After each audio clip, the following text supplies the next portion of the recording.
Oi, pessoal, eu tô aqui hoje no Frida Café com o Manuel. A gente vai gravar o podcast de aniversário daqui.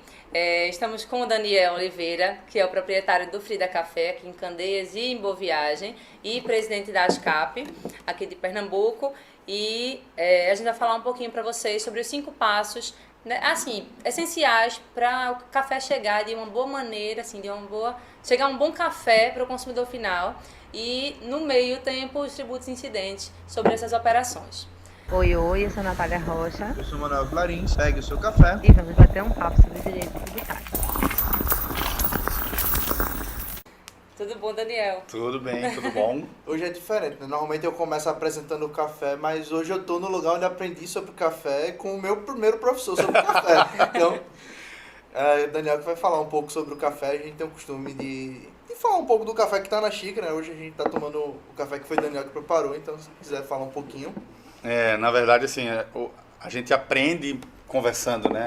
Acho que ontem a gente discutiu um pouco sobre isso, que a vida do barista, né, não é só o curso ali que você faz de 2, 3 dias, mas é toda a experiência que ele vive no dia a dia, na preparação do café e tudo, né? E eu acho que a gente aprende muito mais nesse diálogo do que efetivamente nos cursos. Os cursos a gente tem uma orientação, mas o diálogo, essa experiência, essa troca de experiência que faz a gente crescer mais como profissional da área de café, né, do ramo de café. É uma alquimia, né? Cozinha em si é uma alquimia, você tem que testar. E falando exatamente sobre esse café, né, que é o café das Amoras, a gente... vocês já tinham experimentado ele antes em outro método, a gente usou um método aqui hoje chamado Basket Drip, que fez com que ele aumentasse um pouco mais o corpo do café, né? Então você tem um resultado com menos acidez, um pouquinho de acidez mais tranquila, mas um café mais presente na boca, né? Você percebe mais o peso dele sobre a língua, que é o que caracteriza o corpo do café, né? Então quando você tem um café com um corpo alto, você tem essa percepção mais aumentada na parte superior da língua, né? Como um peso, é um café que pesa mais, é um café que tem mais corpo. E esse é um café excelente, né? Então, essa torrefação, a gente já tinha tomado no podcast passado o que ele trouxe, o especiarias, já tinha falado pro pessoal, essa torrefação, acho que pouco depois que eu entrei nesses grupos de WhatsApp, comecei a conversar, o pessoal falava muito, e eu não tinha tido a experiência ainda, né? Uma torrefação boa, Sensory, e agora uma outra torrefação que vai chegar aí também próxima semana, que também o pessoal fala muito. E isso interfere, né? Por isso que a Natália falou, a gente vai falar dos 5 passos, porque são justamente esses pontos. E até mesmo o sensorial, às vezes as pessoas nos questionam, esse sensorial de Amora, de onde é que vem, como é que é isso, não sei das quantas. Acho que o bate-papo de hoje é para falar sobre o tributo também, claro, que tem muitas questões incidentes. Mas não é o ponto principal. Mas é entender também, porque é uma ciência. O café, falar um pouco mesmo de café, de né? café, essa questão que vem, que é uma fruta, né? Desde o momento que você colhe ele, no plantio, na verdade, né? Toda a preocupação que existe. Um assunto pertinente, né? Afinal de contas, somos o maior produtor, né, de café do mundo. O Brasil, aí disparado, é o maior produtor do café do mundo. O ano passado, a gente passou a ser o maior consumidor, né, que era um título há muito tempo segurado pelos Estados Unidos. E o Brasil passou a ser o maior consumidor de café do mundo. E isso, graças especificamente ao aumento das cafeterias que trabalham com café especial. Eu acho que vale até a pena fazer cultura, eu acho que a cultura começou a se propagar, né? Antigamente a gente pensava que um café a gente toma de manhã com o nosso café da manhã, ou de noite, não, agora é um café mais do que isso, é uma sensação, né? E é engraçado isso, porque, por exemplo, essa questão da temperatura da bebida, né? O Recife, por exemplo, há muito já é o consumo per capita, o maior consumo per capita de uísque do mundo, né? Isso é uma estatística comprovada que Recife se consome, apesar de ser uma cidade quente, se consome muito uísque. E não está para baixo o café. O café começa a ter. Recife é referência nacional em termos de café especial, né? Não só pela quantidade de cafeterias que trabalham com esse produto, mas também pela quantidade de torrefações de qualidade que a gente tem, né? Nós temos hoje torrefadores em Recife que não deixam a desejar em nada no Brasil e no mundo, né? Sim. A gente sabe disso. A gente tem grandes torrefadores aqui, né, grandes torrefações e que fazem realmente um trabalho diferenciado para trazer o café especial para a xícara. Isso é importante. E agora Pernambuco deu um passo a mais, assim, já se tinha aquela região ali perto de Caruaru, ali no Taquaritinga do Norte, ele já tinha a questão gourmet e agora o Gabriel, né, ela deu aquele passo de mudar o foco dele para fazer o Café do Brejo virar uma fazenda de fato de produção. E Daniel teve no plantio também que usaram Isso. hidrogel, né, uma técnica diferente, até acho que não sei se em outros lugares do mundo se usa, mas inovando de todas as formas, né, usando uma região que é uma questão importante a gente ver, é altura, né? Altura e temperatura interferem na finalização do café, é uma questão que por isso a gente tem a presença muito forte do Sudeste, principalmente Minas, Espírito Santo e São Paulo, algumas regiões de São Paulo. É importante a gente entender um pouquinho também da história, né? Como surgiu o café. O Brasil, né, há muito tempo atrás, o café entrou pelo Belém do Pará, pelo Pará, na verdade, né? Então houve foi trazido lá da Guiana Francesa uma amostra por palheta, né? Isso a gente não tem comprovação documental disso, mas isso é o que se conta, que ele trouxe uma amostra, né? Surrupiou essa amostra lá da Guiana Francesa e trouxe para o Pará. E antes mesmo de chegar, por exemplo, que hoje é concentrado a região de Minas, né? Caparaó, Mata de Minas, etc. Mas antes de chegar lá, começou pelo Nordeste, desceu todo o Nordeste, houve um pulo, vamos pensar assim, do mapa e foi para o Paraná, e o Paraná durante muito tempo foi o maior produtor de café do mundo, até que fortes geadas em meados de 75 dizimaram com as plantações. E aí, claro, o Brasil não é um país pequenininho, é um país continental e que você começou essa distribuição e encontrou uma região muito propícia, que é a região de Minas. No caso aqui especificamente de Pernambuco, que já há muito tempo tinha café, mas não café especial, não existia essa preocupação com o processo produtivo, desde a plantação, a colheita, o processo de secagem. Não existia isso era tudo muito aleatório. E esse trabalho que a CAF também fez junto com o pessoal do Triunfo, o Café do Brejo agora está fazendo também esse trabalho, está fazendo com que o pessoal de Triunfo entenda que tem capacidade e tem condição atmosférica de terreno, de altitude, temperatura para ter um café de qualidade, né? Claro que sempre se produziu lá, durante muito tempo se produziu lá, mas não existia uma preocupação em fazer da maneira correta. Assim como no Brasil como um todo, né? Sim. Se a gente pegar o maior percentual, o nosso café, o café brasileiro que é exportado é o café commodity.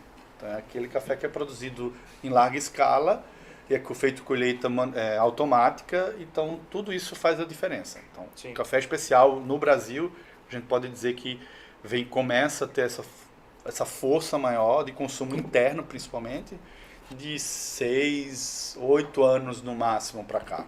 Né? E aí faz bem diferença. Sim. E tocando ainda nessa questão de produção, eu não lembro agora a cafeteria que produziu aquele documentário O Café Não É Só Café, mas ele veio mostrar isso, a parte do plantio, e pensando nisso, hoje mesmo eu estava pensando com relação a quando a gente vinha gravar, você vê que há 90 anos atrás, né, entre 1870, mais ou menos até 1930, a oligarquia do café com leite entre Minas e São Paulo hoje em dia não representa mais a potência do café, e Minas representa essa potência, e o café, assim, da época, era muito marcante em São Paulo. Você vê que num curto espaço de tempo, né, como você falou, até a década de 70 o Paraná tinha uma produção enorme, depois veio caindo. Como em curto espaço de tempo isso muda a perspectiva do cenário, do local, do sabor, até dos produtores locais se preocupam com aquilo de outra forma. Hoje tem o norte do Paraná ainda algumas fazendas, mas, por exemplo, eu estava procurando na minha cabeça, eu não lembro de ter tomado nenhum café produzido no Rio. Rio tem serra, tem a região ali de Petrópolis, eu não lembro. Esse café que a gente já tomou, que até trouxe aí o Five Roast, ele foi torrado no Rio, mas produzido eu não me lembro. Também não tenho essa referência. Na realidade, a gente está muito... Como você tem excelentes cafés em Minas, né? O café da Serra do Caparaó, daquela região, já terceiro ano consecutivo de ser o melhor café do mundo, considerado o melhor café do mundo. Né? Então, a gente tem condição de se manter ainda sendo os melhores do mundo. Né? A gente tem concorrentes de altura, como a Colômbia, que já trabalha o café especial há muito mais tempo. Sim. Né? A gente tem os cafés africanos que tem seu diferencial por conta da altitude. A gente está falando... Vamos pensar em Brasil. A gente tem cafés com no máximo 1.400 metros de altitude, por aí. A gente não tem nenhum café hoje no Brasil plantado a 2.000 metros de altitude. Então, mas na África nós temos a 1.800, 2.000, 2.300. Isso interfere diretamente no resultado do café. Sim.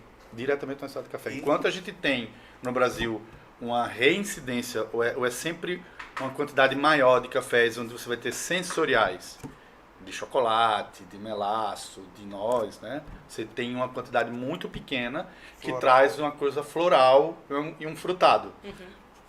Que já é uma característica muito grande dos cafés africanos, né? Então, os cafés africanos trazem essa experiência sensorial completamente diferente. Eu tive a oportunidade, graças a você, no começo do ano, de fazer uma peregrinação aí, né?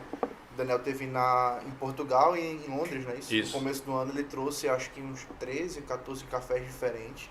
E assim, cara, a gente trouxe absurdo. um Eu tomei um floral da Etiópia, que assim, era um café que eu não tomei. Eu tenho um café floral ali que eu trouxe da Sensory, por exemplo, excelente. Mas aquela sensação floral que parecia uma sensação de chata, que fica a percepção do floral tão absurda naquele café litinho que... E na mesma época a gente acabou trazendo ainda 2 cafés colombianos, também bons, mas você consegue perceber que de fato isso do local onde é plantado também interfere. Às vezes não, é só o mexã, é só uma questão estética, mas não, nesse caso faz uma diferença absurda, é gritante, assim. Os cafés...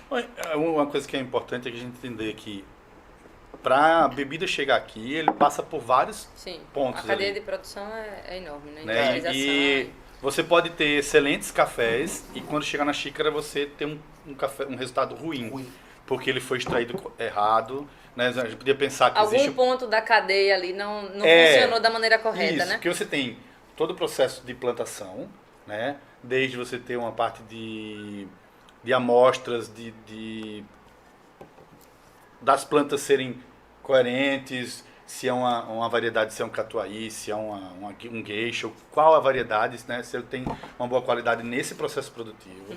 Depois vem o processo de colheita, se ele está sendo coletado corretamente, né? Se a colheita foi feita no tempo certo, com grãos maduros, se não há mistura desses grãos. Depois a classificação, a parte da secagem, se vai ser terreiro suspenso, se vai ser natural. Tudo isso também interfere no resultado do café.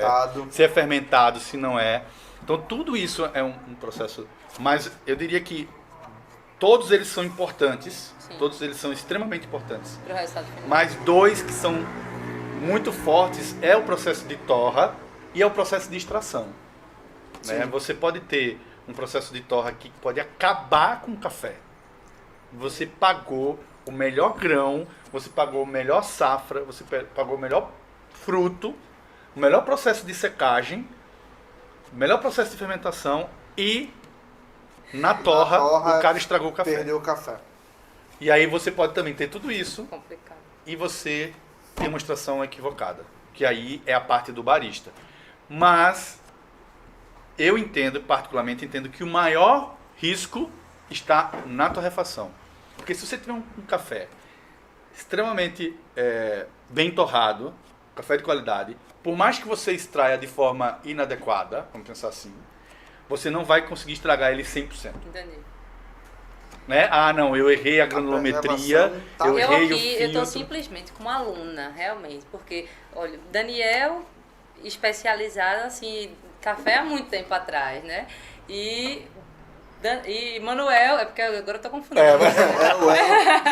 E Manuel já é pós-graduado, porque de tanto que conversou com você sobre isso, né? Mas são é quase muito 2 interessante. anos interagindo nesse mundo e cada dia você descobre, você percebe uma coisa diferente que realmente interfere. É muito interessante essa cadeia de produção. Não, e você que está começando também, porque você está há pouco tempo, mas você Exato. já percebe isso. Exato. E eu comecei no podcast.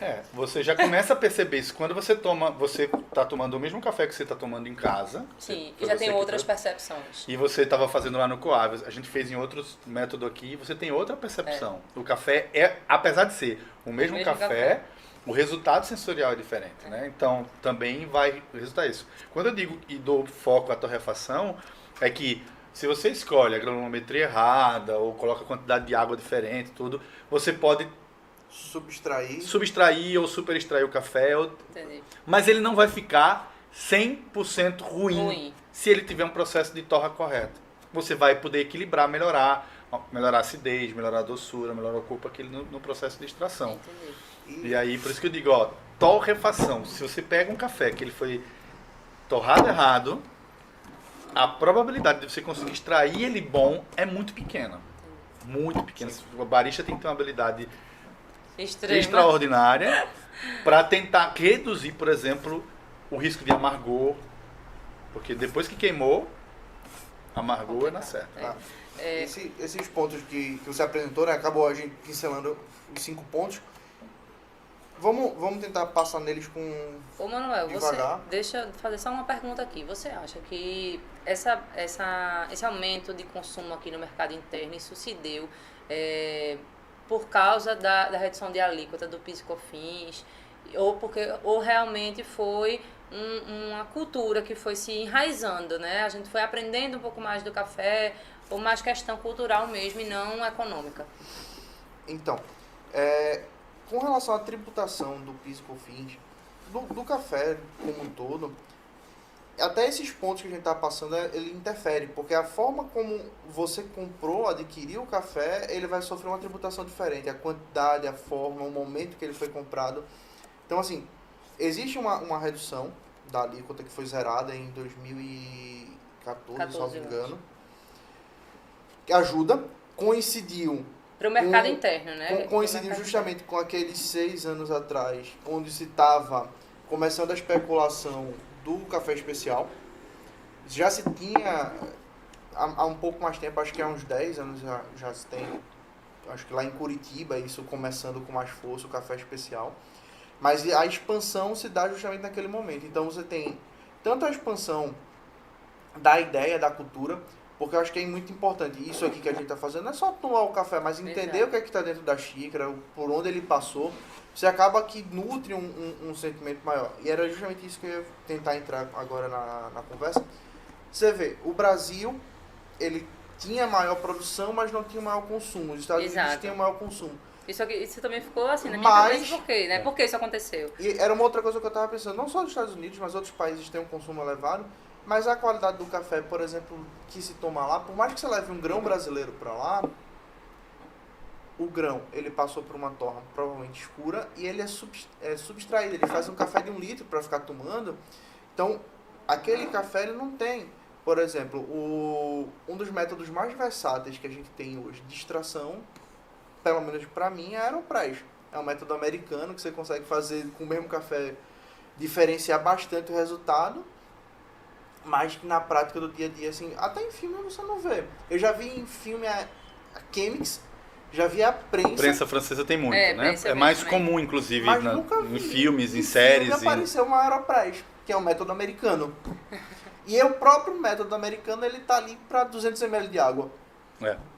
Então, tá bem fora da realidade da cultura do próprio povo. É importante entender a diferença desse consumo de café, né? Quando a gente está falando de consumo no geral, a gente está falando de café tradicional. Estamos falando de café de baixa qualidade. E acho que vale a pena diferenciar isso aqui. A gente estava falando de café especial e café especial, mas vamos diferenciar isso, né? O café comum, o café especial. Que o café comum que a gente tem em casa... O café popular, né? O café popular, ele passa primeiro por um processo de coleta, como você falou, de plantio. Não tão bem acompanhado e uma coleta... Pensa assim, ó, a indústria, imagine uma empresa de grande porte de venda de café. Ela, quando compra o café, ela não compra do pequeno produtor, ela compra dos grandes produtores e compra a safra inteira. Então, dentro da safra, você tem cafés de qualidade e você tem cafés com baixa qualidade. Então, eles não vão perder esse dinheiro. É uma questão de investimento, né? É uma questão econômica. O que é que ele faz? Para ele não perder esse café, ele faz a classificação, passa pela classificação. Você tem exemplo, por exemplo, da Santa Clara, que você tem o Reserva da Família, que é considerado café especial, acima de 80 pontos. Sim. Mas é feita uma classificação para se separar esse café. O restante, que é o maior volume, é um café abaixo da pontuação de... Lembrando que assim, ó... surgiu há pouco tempo, né, essa Reserva da Família. Pensa assim, ó, o café, ele é classificado pela BSCA em 4 estágios: tradicional, superior, gourmet e especial. Isso vai dar uma pontuação de 0 a 100. Então, todo café, quando chega para alguém que vai avaliar esse café, chega com 100 de pontos. 0 a 100. Isso, ele vai com 100 pontos para o café. E o cara vai perdendo pontos por conta dos defeitos que são encontrados no processo de classificação. Certo. Não é nem da bebida final. Não é o resultado da bebida. Essa primeira classificação é uma classificação feita no grão. Se tem pedra... Classificação, pois é, mas aí ele torrado ou... Não, ele cru. Ele cru. Ele identifica se o café tem madeira, se tem pedra, se... Né? Isso... São pontos que a BIC dá, inclusive, até para insetos. Isso, que é importante, inclusive, a BIC no Brasil, porque quando você compra um café que tem o selo da BIC, você pode não estar comprando um excelente café, mas você está comprando café. Sim. O que o selo da BIC faz, e isso é extremamente importante, é garantir que aquilo que você está tomando é café. E, inclusive, eles não fazem a avaliação esperando só a amostra do produtor. A primeira avaliação é pela amostra do produtor, mas depois ele vai na gôndola do supermercado. Ele vai na gôndola do supermercado, pega o produto e avalia aquilo que está ali, para evitar que haja falcatrua para se manter o selo. Sim. Né? Então, quando você vê um café com selo da BIC, o que ele garante é que você está tomando café. Se você está tomando café torrado correto, é uma outra coisa. Se você está tomando café de qualidade, é outra coisa. Mas ali é café. Até porque ainda existe no país lugares onde se mistura o café ao milho. Eu trabalhei numa empresa em que eu viajava muito pelo país. Já fui para o Mato Grosso do Sul, em Aparecida do Taboado, por exemplo, uma cidadezinha ali que fica colado com o estado de São Paulo, onde tem uma fábrica do que eu trabalhei. E lá você sentia é perceptível o gosto de milho no café. E não é porque era um sensorial de milho. Não era um sensorial pamonha que você gosta, né? Não é um sensorial de milho. Era um café misturado com milho. Né? Então, assim como acontece com a cerveja, né? Hoje você tem as puro maltes, mas a maioria você adiciona milho, porque o custo produtivo do milho é baixo e dá volume. Então, isso é uma característica interessante. Então, quando a gente está falando do consumo de café no geral, no Brasil, a gente está falando do consumo de café tradicional e no máximo superior. Né? O gourmet, que já é um pouquinho melhor, e o especial, vem começar a ter esse consumo agora, 8 anos. E a semana passada, semana retrasada, eu soube de um investimento que a Três Corações fez, não sei nem se eu tinha mostrado, uma máquina, uma torrefadora de 1 milhão. Eu imagino. Ela comprou uma máquina que era capaz de fazer uma torra extremamente precisa, mas extremamente cara. É a única no país. Ela comprou, tá no Paraná, junto com uma cafeteria que tá lá no Paraná, vai ficar lá, vai ser feito o processo lá. E assim, foi um mega investimento. Então, provavelmente, ela que já tinha alguns produtos na linha, a Melita agora apresentou alguns produtos também na linha especial. Acho que eles estão sentindo a mudança de mercado. A cultura mudou. As pessoas estão começando a perceber que pode tomar café melhor. Exato. Né? Em casa mesmo. E como eu estava dizendo, como a indústria não pode perder, ela pega qualquer café e para fazer com que o consumidor receba o mesmo café sempre, ela vai lá e torra escuro, que a gente chama de torra escura. Na verdade, ele queima o café. Para não aparentar as impurezas. Principalmente o extra forte, por exemplo, ali é praticamente carvão. Você está tomando carvão de café. Vai fazer mal? Pode dar azia, porque não é para ser tomado daquele jeito. Só que é econômico. Sim. As indústrias não vão perder esse dinheiro. Né? E essa mudança de comportamento das grandes indústrias, Melita, São Brás, Três Corações, Santa Clara, que é do mesmo grupo, exatamente porque houve a mudança do consumo do café no país. Se você pensar que em Pernambuco nós temos mais de 40 cafeterias trabalhando com café especial, nossa, é uma quantidade avanço, grande, né? é um avanço. Estamos numa cidade quente, onde todo mundo vai. E você percebe, eu como proprietário percebo quais são os clientes. A gente tem muitos clientes que já não vão mais a uma cafeteria que trabalha com café tradicional. porque não consegue mais tomar um café tradicional. Eu deixei de tomar, ele disse, não foi? Eu comentei com o Manuel também. Eu, depois do café especial... Porque não há uma compro mais diferença, tradicional. há uma diferença considerável. Isso aconteceu com a cerveja, isso aconteceu com o vinho. Se a gente considerar hoje, no Brasil, quanto você tem de oferta de vinhos tintos secos, que sei Nacional. lá, há 20 anos, o que mais você tinha era o café, era o vinho suave, o vinho Sim. de mesa. Né? Essa absorção e percepção de que o vinho de qualidade é diferente, assim como a cerveja. Quem diria que a Skol estaria fazendo cerveja por um malte? Pois é. E ela teve que fazer isso, porque ela observou que o O mercado mercado começou a entender diferente, e entender que cerveja que leva a milho não é uma cerveja de qualidade. Sim. Isso não quer dizer que você não possa produzir cerveja por um malte de qualidade com um preço mais acessível, que é o que eles estão conseguindo fazer. Né? Claro, você tem cerveja artesanal, que tem um outro nível de produção. Né? O custo produtivo é diferente de uma Skol, que é do tamanho do... Né? Que uma empresa volta grande. para aquele mesmo ponto, a quantidade de volume, né? Quando você vai para um café especial, ele acaba tendo um preço um pouco maior, mas porque você está falando de uma coisa que é feita em pouca escala, é uma produção muito familiar, e essa questão de ser uma produção familiar já interfere, por exemplo, no momento da compra, para uma torrefadora, que ele vai pegar aquele café e vai fazer a torra. Quando ele compra, normalmente café especial ele compra direto de uma pessoa física, de uma produção familiar, de um sítio familiar, de uma cooperativa. Tanto que é muito comum você pegar na embalagem do café especial e tá o nome do sítio e o nome do produtor. Sim. Sim. Você sabe quem... E essa tributação é diferente. E essa tributação é diferente.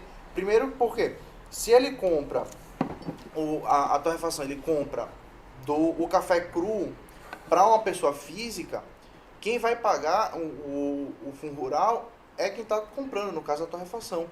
Ele vai pagar uma alíquota de 1,5% mais a diferença do ICMS do estado de onde ele comprou para cá. Por exemplo, se for para Pernambuco, ele comprou de Minas Gerais, a diferença da tributação de ICMS. Se ele comprasse, por exemplo, esse mesmo café, mas de uma pessoa jurídica, a diferença seria de 2,5% a alíquota, mas agora quem pagaria era a pessoa jurídica que está Pagaria o vendendo, fundo rural. que pagaria o fundo rural.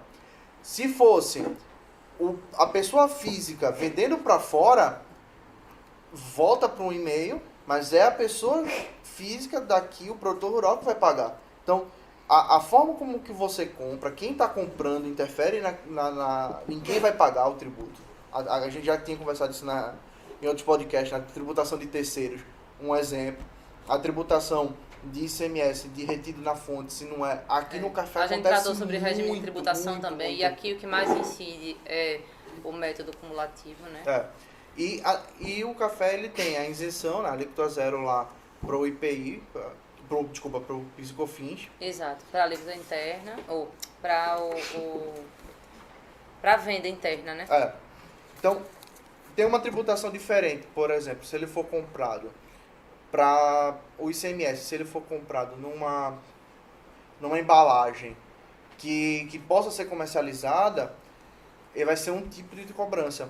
Se ele for transportado naquela saca do Café Brasil, como não é uma coisa possível de ser vendida, então a tributação já é diferente. Só o fato de você tirar ele da saca e pôr numa embalagem que já é vendável, já muda a forma de tributação. A quantidade, se você comprar até 2 kg de café, ele vai ser tributado de um jeito. Se você comprar mais de 2 kg, ele vai ser tributado de outra forma. Então, parece uma coisa simples, no dia a dia da mesa da gente, todo mundo toma café, mas é um absurdo. E a própria legislação, para você encontrar, é muito esparsa. Tem, por exemplo, uma alteração que teve na alíquota do ICMS, foi junto com uma alteração da época do governo de Dilma, que estava tratando sobre cinema, e não sei mais outra coisa totalmente diferente. Você imagina numa lei que está falando sobre cinema e não sei o que, está falando sobre a alíquota do café. É assim, 2 artigos perdidos num canto, 3 artigos perdidos em outro, e você tem toda uma maratona, principalmente quando você está falando numa cafeteria, porque ainda existe essa diferença. Aqui é uma pura e simples cafeteria. Você tem outras pessoas que ela tem a torrefação, vende insumos e a cafeteria. Outros só vendem insumo, outros só faz torrefação. Então, você cada pessoa ela tá em um momento da cadeia produtiva diferente. Então, quando você fala no caso aqui é simples, né? Você está num regime que você está pagando embutido PIS e COFINS numa coisa que não tem PIS e COFINS.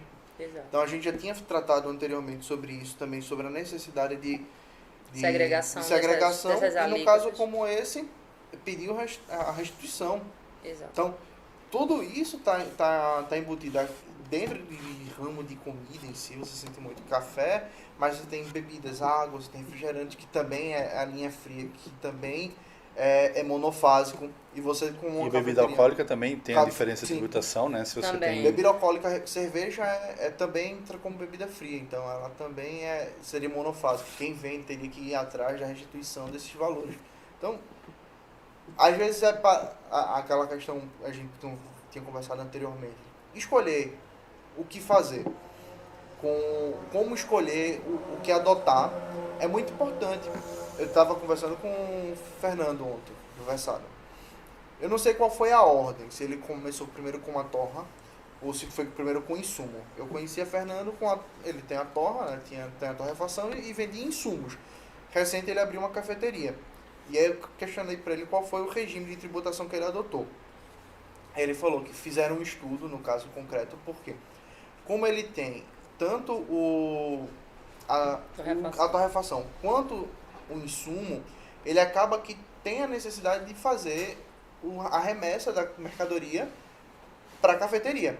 Então, ficaria mais viável para ele abrir uma filial, para ele não perder nessa transferência, Não tem que pagar do que ele abrir Não pagar ICMS sobre do que ele abrir transferência. um novo CNPJ. Exato. Mas aí ele ainda tinha outra questão, que era justamente com relação ao fundo rural e a diferença de ICMS que ele paga para a torrefação, que fez ele pensar se de fato valeria a pena. Então veja, o planejamento, por mais que pareça uma besteira, é importante. Você muito saber importante, até para as onde pequenas vai empresas. aportar, o que é que vai fazer. E eu conversei com outras pessoas e eles foram me apontando vários probleminhas. Por exemplo, agora a gente teve um aumento do dólar. Junto com o aumento do dólar, vários produtos tiveram mudanças na tabela do IPI. Uma balança, a balança tarrária que a gente usa, todo mundo basicamente tem essa balança. Ela era 10% de IPI, subiu para 20%. Ela não tá, o IPI não está restrito à anterioridade. A alíquota pode mudar a qualquer momento. Então, Sim. subiu o dólar, você já tem um aumento no valor do produto e ainda você sobe a alíquota do IPI. Você dobra a alíquota do IPI no produto. Que já não era uma balança barata, eu nem faço a mínima ideia de quanto é que ela está hoje, mas Você deve tem estar mais de ideia, 500 reais. essa questão que deve ter incidido também, por exemplo, na questão do moedor. Sim. O moedor que nós temos em Boa Viagem, que é da KitchenAid, lá, que eu comprei há 1 ano e meio por R$ 1.200, tá R$ 6.400. Poxa, a diferença é muito grande. É uma diferença absurda. Absurdo. É fora do... Então, eu acho que a gente como leigo, eu como leigo com relação à parte tributária, né, que a gente já percebe que existe uma necessidade de uma reforma que seja coerente, né? Exato. Tiveram Porque- alterações recentes, mas as alterações que vieram, elas não foram totalmente beneficiosas ao consumidor final, nem às próprias cafeterias, né? O próprio café em si, veja, é um produto que todo dia você consome café.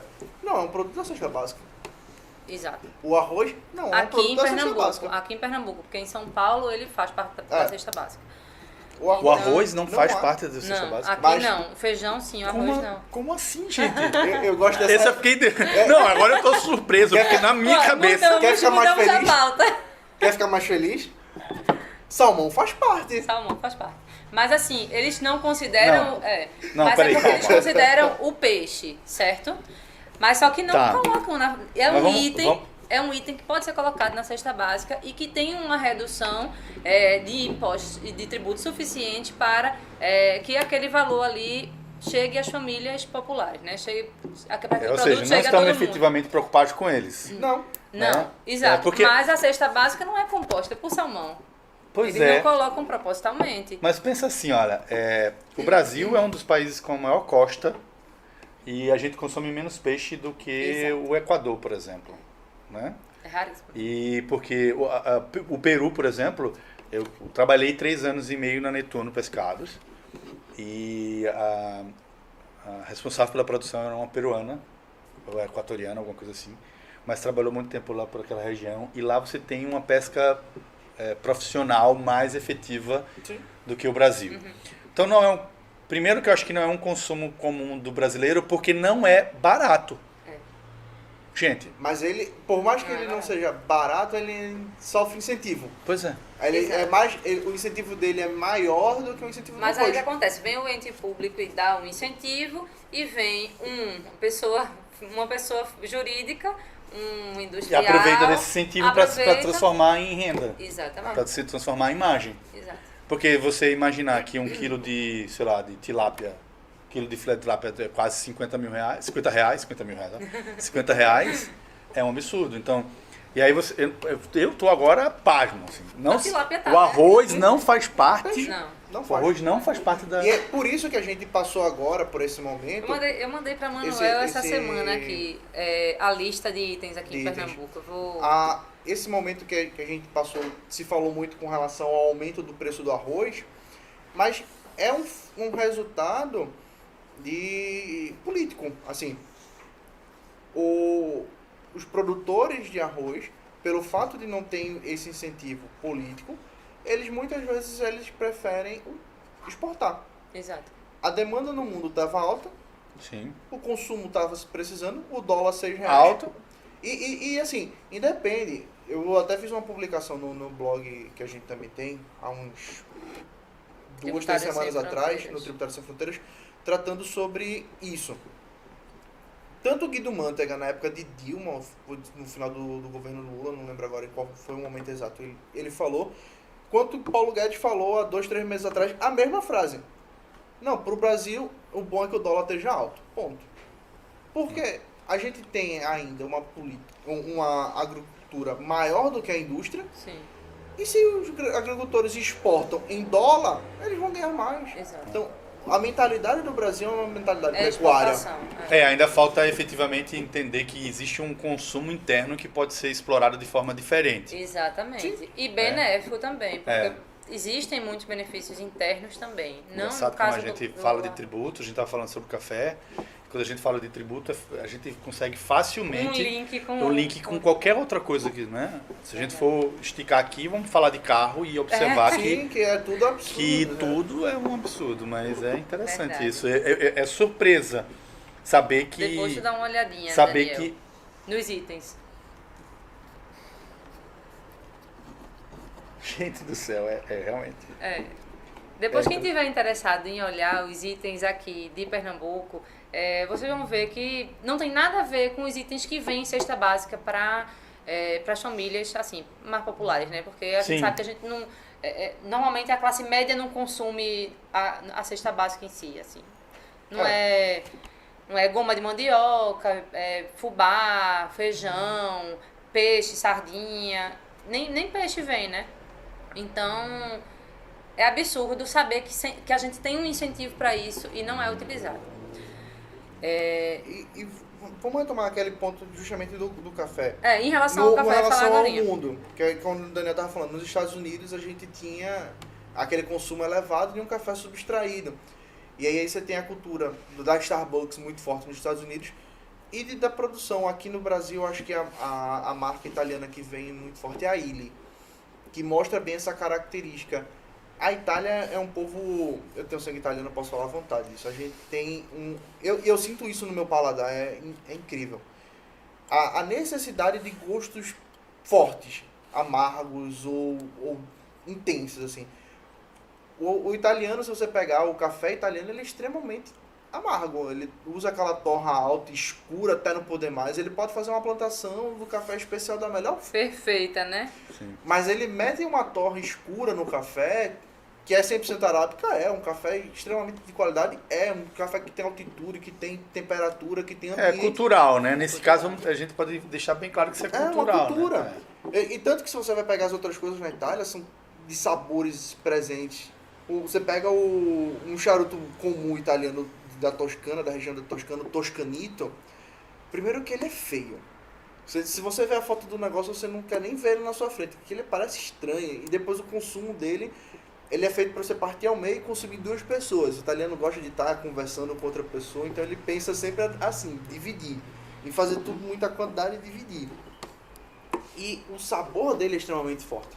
Não é, nesse caso não é um sabor ruim, não é um sabor amargo, mas é uma presença sensorial muito alta. Você passa um tempão com aquilo ali. Então, é uma questão cultural. Os Estados Unidos vai para aquele café...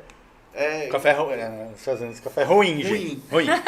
Vamos lá. Subtraído. Vamos lá, Vamos ser sinceros, né? Eu fiz Eu uma coisa assim... particularmente não posso falar porque nunca cheguei Aqui a gente não tem Starbucks, né? Então, quando eu estive em São Paulo, eu morei em São Paulo muito tempo, mas morei em convento, não ia pra rua. Quando eu voltei lá, assim, sozinho, pra poder escolher, a primeira coisa que eu quis ir... Mas isso aí é quanto tempo atrás? Porque eu sei que você vai falar mal do café da Starbucks. Da Starbucks? Então... Quem disse que o café da Starbucks é ruim? 5 anos, mais ou menos, há 5 anos atrás. E aí eu fui com uma sede lá no aeroporto de Guarulhos pra tomar o café da Starbucks. Todo mundo fala que é maravilhoso. Eu não tomava café, já começa daí. Eu vim começar a tomar café tem uns 5 anos. E assim, muito pouco, café de casa, mas conhecer café especial, quase 2. E aí, detestei o café. Mas eu fiquei naquela cabeça, não, deve ter sido alguma coisa que aconteceu. Eu fui ao Peru, em Lima, o hotel era de frente para uma Starbucks. E do lado da Starbucks tem uma McDonald's. Eu acordei de manhã, o pessoal foi todo mundo tomar café na McDonald's. Eu disse, não, eu vou sozinho pra Starbucks, porque eu acho que aqui vai ser melhor. Não, é um padrão, na verdade. Né? Descobri que era um padrão. Mas é um padrão. Eu li E há aí, pouco tempo. não satisfeito, uma terceira vez eu disse, vou dar a última chance para o café da Starbucks. Eu cruzei o aeroporto de Guarulhos literalmente correndo para ir porque fica... se você no tiver mezanino outra na área ponta, B. Né? É um mezanino na área B que você tem que saber realmente onde é que fica. Eu cruzei o aeroporto correndo de um lado para ir na Starbucks comprar um café. E aí quando eu tomei o primeiro gole do café, eu disse, agora eu lembro porque eu falei que eu não tomaria mais esse café. E volto correndo tem que pro café entender assim, na né? mão. No caso da Starbucks, imaginem que é uma rede mundial e ela precisa manter o padrão em todas as lojas. Exato. Seja no Brasil, nos Estados Unidos, na Europa, onde for. E a única maneira, em termos de café, para ela conseguir isso, é torrando escuro. É queimando o café. Ela não vai conseguir fazer uma torra clara ou uma torra média que mantenha-se um padrão, porque ela compra café em grande quantidade. Ela compra café em produtores diferentes, de espécies diferentes. Existem blends diferentes. E a única maneira dele fazer com que esse café seja igual aqui e lá nos Estados Unidos... é queimando o café, torrando escuro, para você ter a mesma sensação de cinza de cigarro. É isso que você sente, é cinza de cigarro. Mas é. Né? Então, não é diferente. No café eu especial... até entendo que, economicamente falando, ele não tem como fazer diferente. A não ser que a proposta dele fosse diferente. Não, nós temos uma nova proposta. Nós temos uma proposta onde cada unidade tem sua especialidade de cafés. Ou então crie uma área dentro do Starbucks de café especial, onde cada região tem o região vai trazer. Criou-se agora, né? O café arábica da Starbucks, mas é torra escura do mesmo jeito. Não adianta. Porque ele mantém um padrão. A ilha que eu acabei de falar é café arábica. Uma coisa que eu ia deixar bem claro para quem está ouvindo e não sabe, né? Gente, porque o café é 100% arábica, não quer dizer que é café especial. Exato. Eu posso ter café 100% arábica tradicional. Isso foi uma café coisa ruim. que eu aprendi. Eu acho que a primeira coisa que eu aprendi foi café especial. Porque a arábica é a família, é a família, né? Você tem uma espécie arábica, você tem uma espécie robusta no Brasil. Ou conilon. Quem assiste Globo Rural faz, né? Café conilon, saca, não sei o que. Conilon é o robusta. Então são duas espécies diferentes. Que vale a pena falar, né, que o café comum de casa, ele é misturado, é um blend. Isso. É uma proporção 70/30, né? 70 do robusta, do arábica e 30% do robusta. O robusta ele vai ter menos sensorial, ele basicamente não tem aquele sensorial do milho. A gente tomou uma vez 100% robusta, tratado como... E vai ter o amargor, naturalmente vai estar... Como especial, e era um cheiro de liga, de borracha e gosto de pipoca. Era isso que se chegava. É verdade. E foi o Daniel, eu tava no Frida de Boa Viagem, um dia de manhã, o Daniel, cheira isso aqui, o que é que tá sentindo? E a percepção era de plástico, de borracha. E quando a gente preparou, era pipoca.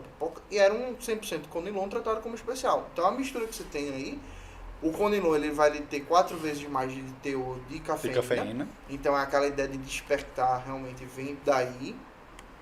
E a crema, né? Que é aquele ponto que o Daniel ressaltou, da crema, um café com essa mistura, ele vai ter uma crema visualmente atrativa, é bonito. Um café 100%. A consistência é um pouquinho diferente da crema do Arábica. Se a pessoa que tem uma Nespresso em casa pegar hoje a Nespresso, ela tem grão 100% Arábica, cápsula. Ela vai ver que ela fica uma manchinha, assim, nem fica por completo na xícara, uma manchinha assim de crema. Isso. Se você pegar qualquer outro grão, qualquer outra cápsula, ela vai lhe dar uma crema uniforme, aparentemente bonita, mas que é o fruto justamente do Conilon. Perfeito. É um mundo cheio de nuances. Né? Por exemplo, aqui no Frida a gente tem 10 métodos de extração diferentes.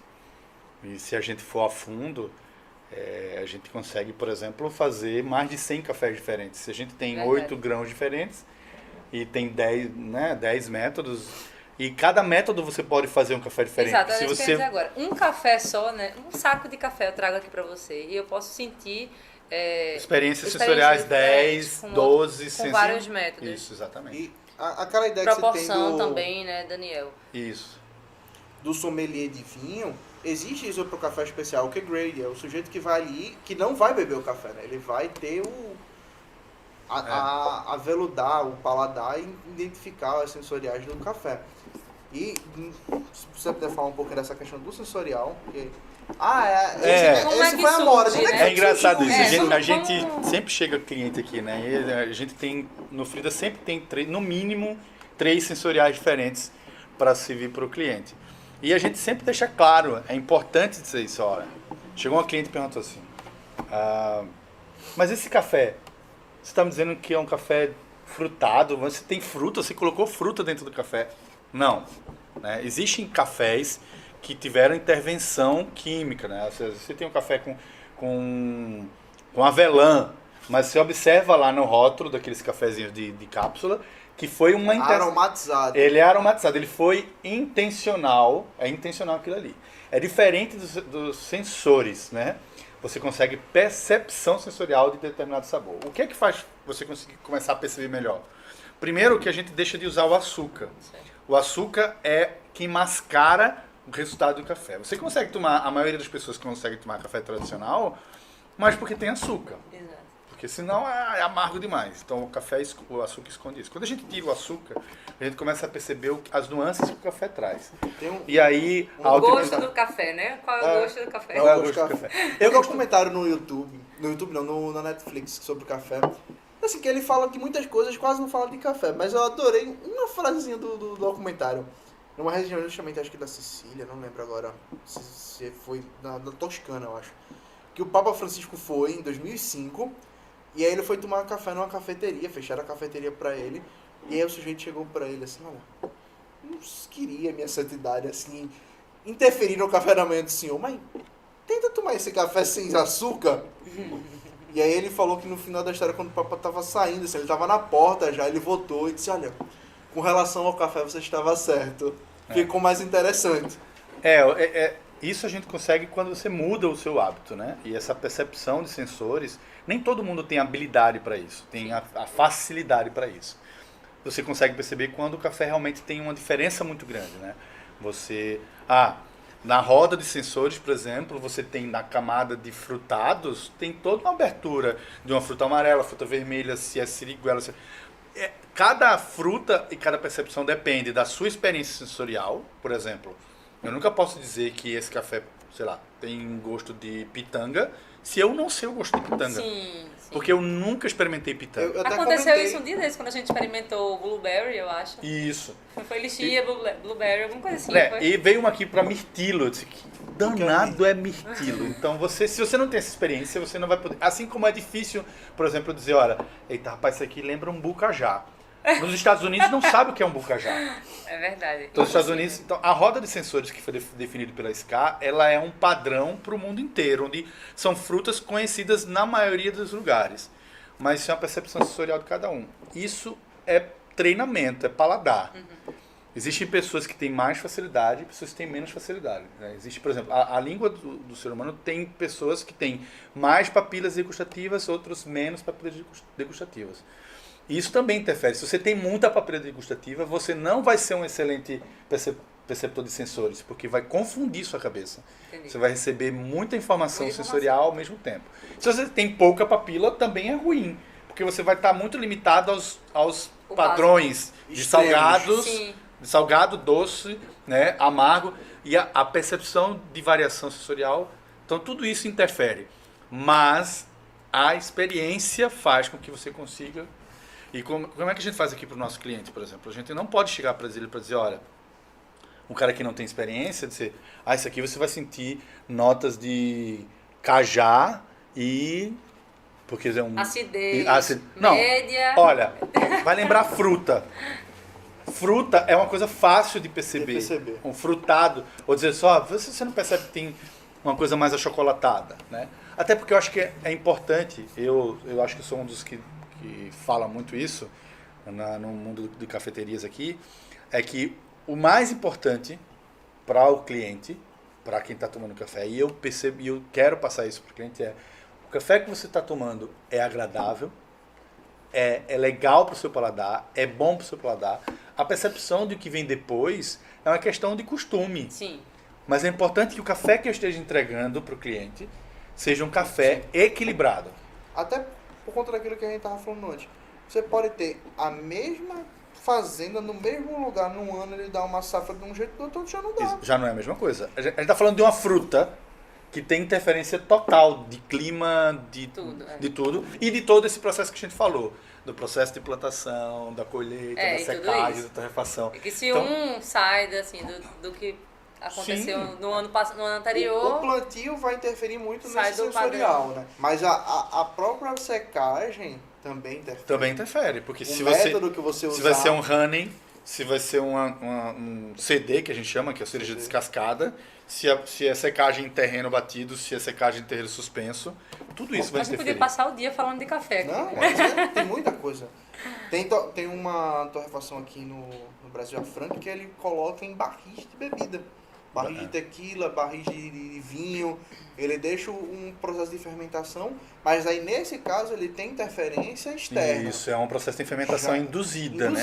Você está interferindo diretamente no resultado do café. É diferente do cereja do natural, que faz a secagem no processo natural, porque não há uma interferência de outros elementos. Até a fermentação natural mesmo que se utiliza, Isso. que é possível fazer. Mas... Enfim. É muita coisa para falar, assim, acho que um podcast não vai ser suficiente. Não, vai não. Assim, a gente as deixou cafeterias realmente têm hoje, assim, o papel principal era falar um pouquinho do café. Por quê? Porque a gente quer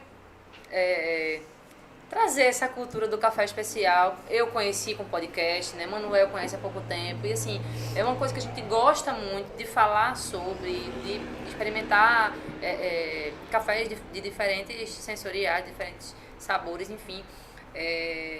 E muita gente queria saber como é que funcionava, né? A gente fala do básico porque assim, o café é um produto, então a gente sabe que ali vai incidir IPI, vai incidir, dependendo da cadeia de produção, vai incidir ICMS, vai incidir ISS, PIS, COFINS, enfim, a tributação básica sobre o café. Mas como é que funcionava tudo isso? Era isso que a gente precisava trazer assim, para os nossos ouvintes, sabe, Daniel? Sempre Foi o mais importante, assim, sua participação preencheu, abrilhantou nosso podcast hoje. O café é um mundo diferente, assim, é um mundo a gente pode fazer um extra, terminar a conversa ali no Expresso. Pode ser. Filma enquanto a gente faz o Expresso. Pode ser.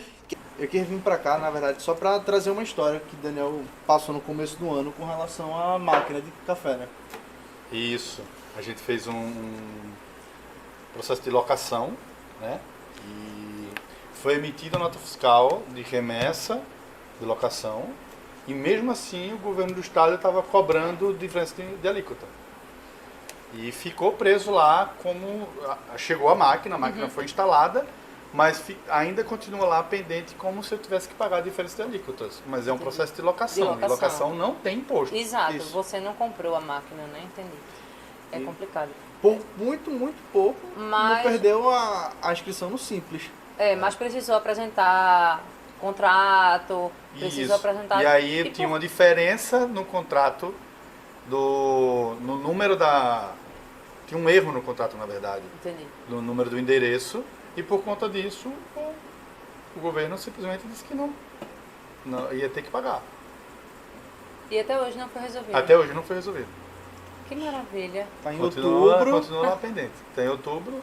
daqui a um mês Na e verdade, a meio. gente já está cancelando o contrato, Uhum. que a gente Já vai comprou a retornar máquina. o produto. A gente comprou a máquina, vai retornar o produto e não sei como é que eles vão fazer, né, para cancelar. Eu acho que talvez como eles vão emitir nota fiscal de devolução do... Exato. Aí você apresentando a nota fiscal de evolução, talvez Vá- comprove que não foi uma compra de mercadoria, na verdade, foi uma locação. É complicado. Às vezes o governo utiliza dessa máquina pública para forçar o contribuinte a pagar um imposto que às vezes não é devido, né? E não foi a primeira vez, né, porque a primeira máquina que a gente fez a locação teve o mesmo problema, mas aí resolveu. Entendi. Né? Aí a segunda máquina, como mudou de contrato, a máquina foi para a unidade de boa viagem, aí deu esse problema e continua hoje pendente Até hoje. até hoje. E Expresso, né? A máquina do Expresso, a gente até comprou agora essa nova, essa daqui, pegou de segunda mão, mas é uma máquina bem interessante. E uma coisa que é importante, né? Que é um diferencial, principalmente nas cafeterias de café especial, é a preocupação de entregar um café expresso de forma equilibrada. Né? Enquanto a maior parte das cafeterias tradicionais não está nem preocupado se o expresso que está sendo entregue está correto, aqui, por exemplo, no Frida, assim como em outras cafeterias, a gente faz a regulagem do moinho, que é para entender e entregar um expresso equilibrado em acidez, doçura e corpo todos os dias. Perfeito. Mesmo a gente tendo saído ontem, usando o moinho com o mesmo grão, a gente faz a avaliação de novo. Pode ser que no momento que a gente faça a extração, o café esteja bom. Sim. Mas se ele não estiver bom, eu preciso fazer a regulagem. Preciso mudar de novo para entregar. Porque a nossa ideia, enquanto profissional de barista, cafeteria especial, é garantir que a gente está entregando um café expresso corretamente para o cliente. Isso, Dá maior com o qualidade. tempo de extração correto, com o peso de grão correto, com a quantidade de crema correta, com a qualidade dessa crema, equilíbrio entre acidez, doçura e corpo. Isso só é feito com a regulagem do moinho. O que a gente chama de regulagem do moinho é entender que eu preciso colocar aqui 10 gramas, entre 10 e 12 gramas de café para fazer um expresso, que ele precisa ser extraído entre 20 e 30 segundos e que o resultado dessa bebida seja uma bebida com crema e que seja uma bebida equilibrada. Algumas pessoas preferem cafés mais ácidos, outras preferem cafés mais doces, com mais corpo. Então, não dá para você avaliar e fazer sempre um café expresso diferente para cada pessoa. Sim, não tem como. Então, a maneira de você entregar correto é um café equilibrado. Então, eu, por exemplo, prefiro cafés mais ácidos. Mas eu sei que quando eu preciso regular o moinho para atender o meu cliente, eu não posso ter esse café tão ácido. Sim. Porque não é Não pode ser a sua percepção. Isso, né? não é um gosto comum. Não é um sensorial que as pessoas que são agradáveis para todo mundo. Então você precisa encontrar esse equilíbrio. Isso gera um desperdício de café. Porque você vai extrair, você pode extrair 2 cafés e encontrar o resultado, mas você pode extrair 10 cafés para encontrar o resultado.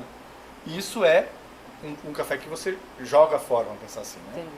Mas isso faz a diferença de um profissional de barista, Sim. um profissional barista que faz o café corretamente para você. Isso faz a diferença da cafeteria que tem uma preocupação em entregar o café de qualidade para o seu cliente. Isso aí é Perfeito, indiscutível. Daniel. E realmente faz diferença. O café, ele quando não está bem ajustado, normalmente quando a gente vai em franquia não se tem essa preocupação. Não, E não se tem. às É vezes aquela questão do Starbucks que a gente estava comentando mas ali, né? às vezes sequer o atendente, ele é, É barista, barista. ele é atendente. Então, existe uma regulagem que é feita por um barista que é contratado para passar na rede inteira. Sim.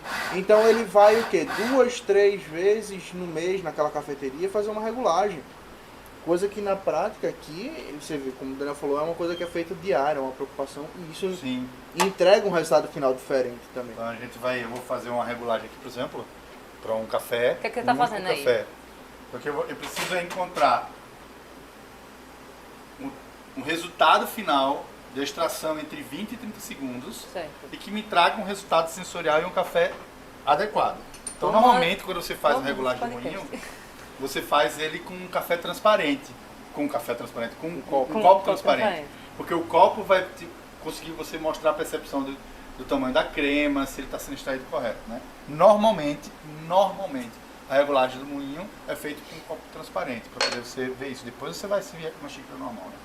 Então eu preciso de ter aqui, para um café, entre 10 e 12 gramas de café, né? Então eu já parei aqui e vou para uma xícara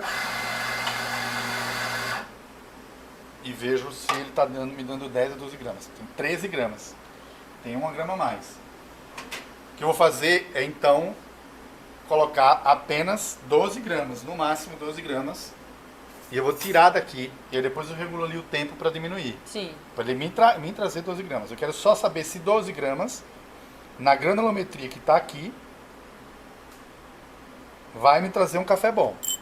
Granulometria é a É a moagem do grão, a espessura, isso, a espessura espessura que o que grão tá. foi moído. Para cada método, ali atrás estão os métodos. Cada método ele pede uma moagem diferente. E o expresso ele tem a moagem mais fina de Mais todos. fina. Isso. Que é Isso aí justamente é eu que Desses entendo aqui ele é o mais básico. fino de todos. Ele só não é mais fino do que o café turco. o café turco. Que é o café turco, é praticamente um talco. Ele precisa ser bem fininho, né? Então eu E vou... a diferença a necessidade é justamente essa, né? Como ele é um café que ele é extraído muito rápido, a água ela vem mais quente, vem com uma pressão, o café ele precisa ser fluido, ele tem que ter uma certa Isso. fluidez ali, né? Então, aqui a gente tem O processo tapetinho, de compactação, né? Esse onde está o compactador. o tamper. Estava aqui agorinha, a gente vai conversando e tirando as coisas do lugar. Não se preocupe não, Tá, Daniel, que a gente... Eu tava disse que Manuel estava indo edita pro lugar. depois. Então o que a gente vai fazer, o tamper serve para a gente compactar, porque na realidade expresso não é com X, né? Não é de velocidade, é com S.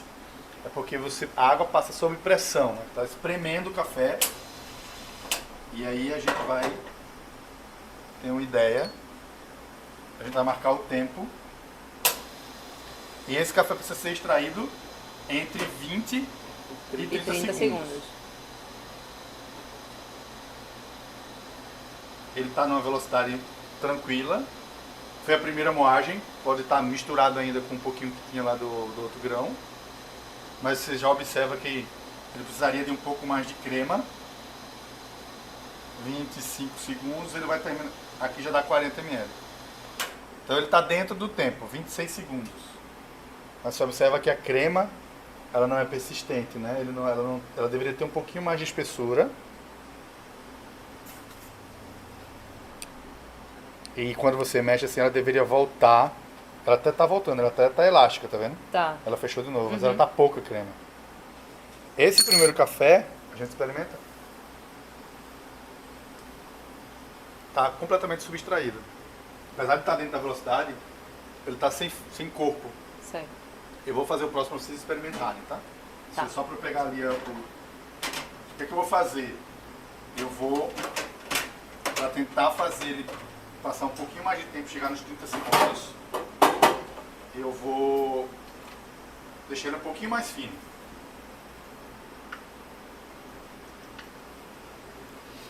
Que aí eu chego com... Pensa assim, ó. Que a gente sempre divide em 3 águas. A primeira água do café, ela é ácida.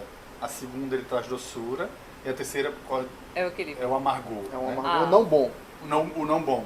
Então esse tempo precisa ser bem pensado para que ele extraia o café adequado. Então se ele é subtraído, é uma água muito rápida, ele fica só ácido. Entendi. Se ele é lento demais, muito lento, ele corre o risco de trazer amargor. A gente tem que ter esse equilíbrio ali de tempo. Eu vou diminuir um pouquinho aqui do tempo. pra Pode poder- ficar à vontade. E você veja, é uma coisa que todo mundo às vezes bebe todo dia, expresso, mas é uma, eu acho que de todos os métodos assim, de uma cafeteria é o que lhe dá mais trabalho. No início, com certeza. Ele depois Tanto fica para rápido, aprender né? a fazer quanto para extrair. Imagina você num Recife Coffee da vida botar o expresso como método, você fazer 100 expressos no dia. É. Você tem que regular o moinho pelo menos mais 2 vezes nesse meio tempo. Tem máquinas bem mais equilibradas, né, com tecnologia maior, que perdem pouquíssimo essa qualidade, mas sempre existe a possibilidade De perder de sim. perda.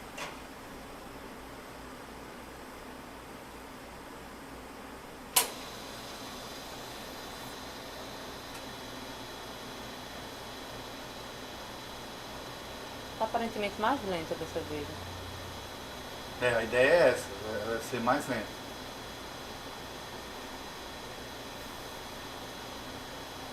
De quando é a torra desse café? Sensory foi 2 semanas atrás? É, mas a data da torra dele. Ah, deixa eu ver se tá. eu tenho aqui. Eu acho que ele foi torrado tem mais ou menos um mês, mas não tem aqui.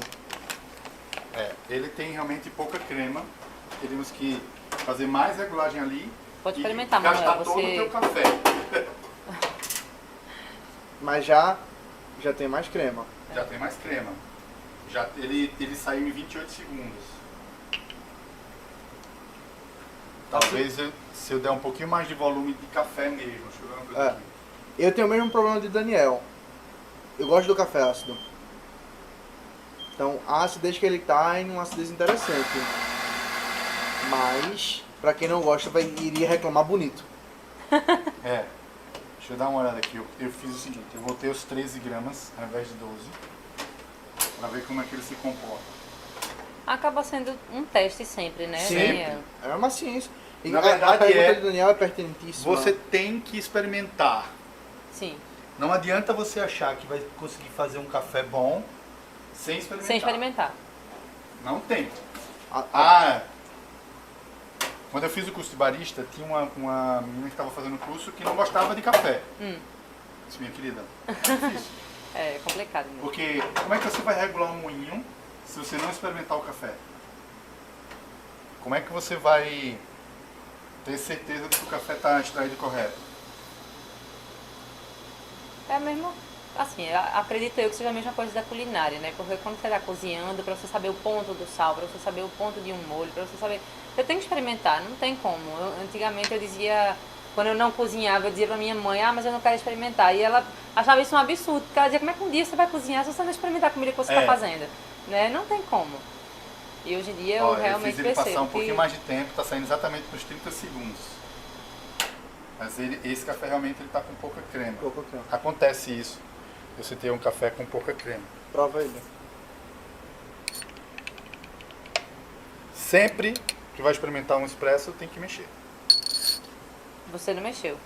Não mexi, mas eu mexi ele aqui. Eu rodei. Está mais ácido também. Tá bom. Muito bom. E olha que eu não gosto de expresso. Eu sou mais fã de filtrados, mas você quando começa a experimentar Também. expresso, você consegue tomar um expresso bom, você já consegue reconhecer se esse café é bom. É. Porque ele não amarga. Tá bom. Esse café não amarga. Não tá amargo não. E o amargor ruim, ele vem depois, aquele adstringente que depois que o líquido passa, Mas é fica um muito amargor pouco, ruim. pelo menos o meu, né? Tá muito pouco o amargor. No fim, Eu quase sou, imperceptível. sou um fã do café mais amargo, então Vamos ver agora. Fazer o seguinte. Já que tá ali.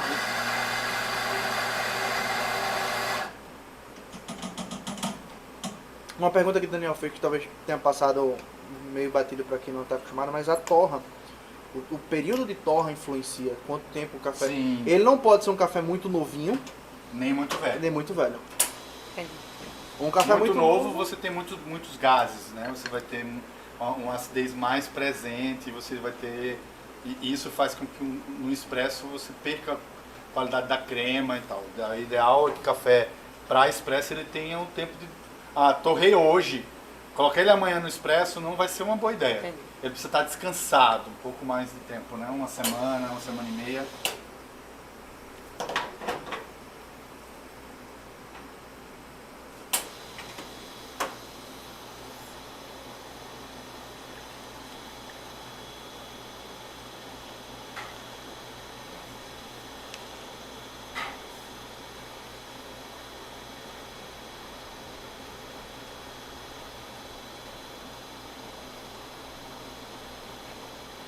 Você vê que realmente esse é um café que não tem muita crema. Qual a diferença, Daniel, agora? Nenhuma. Na realidade, teoricamente, É uma outra coisa que o barista faz. Você tem 2 porta-filtros. Um para 2 cafés Sim. e um para 1. Só que, matematicamente, aqui não é o dobro. Eu tenho que encontrar o equilíbrio na hora que eu estou regulando o moinho para que eu tenha 10 gramas, aqui 10, 12 gramas, e aqui eu não vou colocar 20 gramas. Não. Posso até colocar 20 gramas, se for necessário. Mas aí vai ficar Mas você muito consegue forte. fazer com 18 gramas 2 cafés e encontrar o mesmo resultado do expresso. E isso é o que o barista tem que fazer, tem que saber fazer. Isso faz a diferença do barista. É o cara que está equilibrado, que vai aqui e vai regular o moinho para fazer os 2 cafés saírem do mesmo padrão. Perfeito. Esse aí.